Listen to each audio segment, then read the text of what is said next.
एक दिन बुद्ध एक पेड़ के नीचे बैठे थे। तभी अचानक एक क्रोधित ब्राह्मण उनके पास आया और उन्हें गाली देने लगा।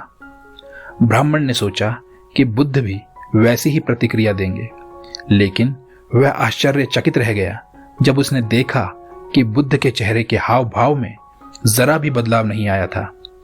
अंततः ब्राह्मण थक गया और उसने बुद्ध से पूछा, मैं तुम्हें इतनी गालियां दे रहा हूं, लेकिन तुम फिर भी कुछ बोलते क्यों नहीं? क्या तुम नाराज नहीं हो?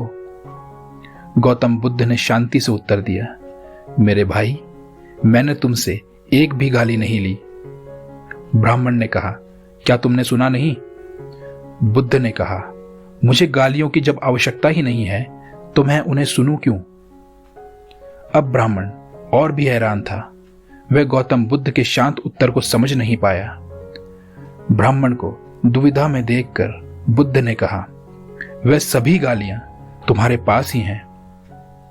ब्राह्मण ने कहा, यह संभव नहीं हो सकता, मैंने अभी वह सभी गालियां तुम्हें दी है। बुद्ध ने कहा, लेकिन मैंने तुमसे एक भी गाली नहीं ली। ब्राह्मण ने कहा, इसका क्या मतलब है? फिर बुद्ध ने समझाया, मान लो कि तुम किसी को कुछ सिक्के दे दो और अगर वह उन्हें स्वीकार नहीं करता है तो वे सिक्के किसके पास रहेंगे? ब्राह्मण ने उत्तर दिया, अगर वह स्वीकार नहीं करता है तो स्वाभाविक रूप से वह सिक्के मेरे पास ही रहेंगे। बुद्ध ने चेहरे पर मुस्कान के साथ कहा, अब तुम सही हो। तुम्हारी सारी गालियों के साथ भी ऐसा ही हुआ है।